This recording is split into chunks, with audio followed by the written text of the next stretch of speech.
European elections in the EU 28 member states are underway from May 22 to the 25th. The EU voters are to elect the 751 members of the new European Parliament who will be serving the next 5 years.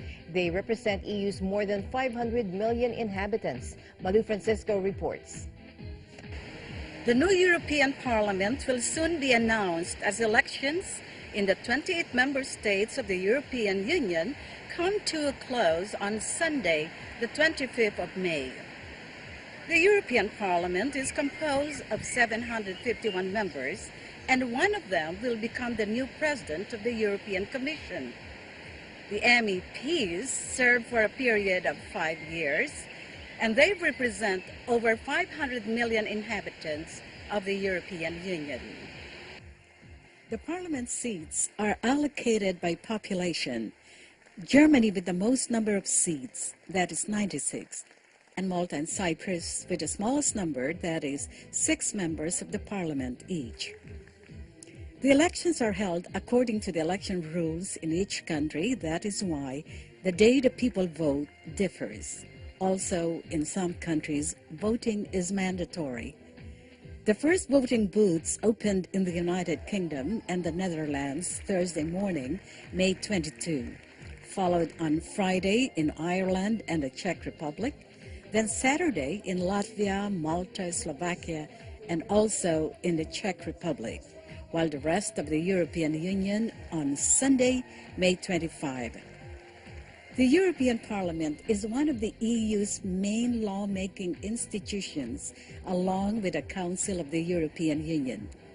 It has 3 main roles: to debate and pass European laws with the Council, to scrutinize other EU institutions, particularly the Commission, to make sure they're working democratically, and to debate the EU's budget along with the Council.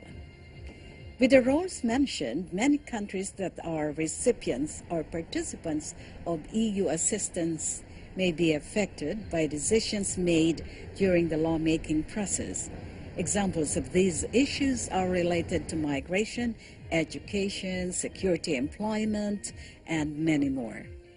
Britain's Prime Minister David Cameron was one of the first to vote in the European elections, but his support for the European Union is not as strong as his enthusiasm for democracy. But there is no doubt deep divisions are emerging within Europe, and reform may be unavoidable. Joe Rundle is from UK's ETX capital.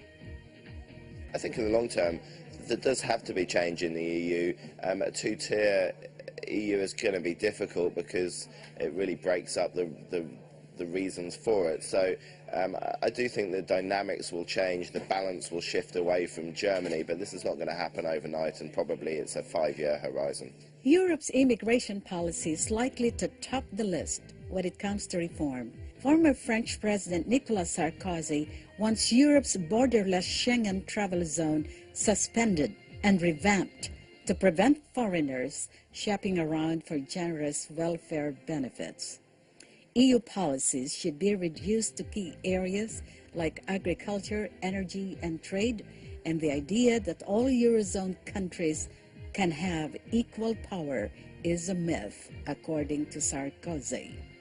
As a founding member, it's radical stuff, but Germany probably will not like it, says Ben Kumar from UK's Investment Management. The Eurozone is not a project that's meant to separate out into a good and a bad Eurozone. It's about one almost federal state. It's years off, decades off even, but France suggesting this is unlikely, to say the least. And you know what, I think Germany probably will be able to see through this.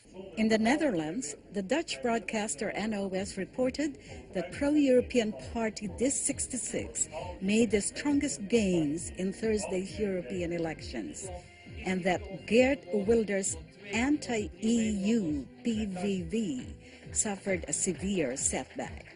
Wilders said the results did not prove the Netherlands had become more Europhile because so many people had not voted. The newly elected members of the parliament will take up their seats in July. They will come together and meet according to their political affiliations. In the meantime, Europeans and non-Europeans eagerly await the results of the elections. Who are the winners? How will they perform in the next 5 years? From the Netherlands, Malou Francisco for Eagle News.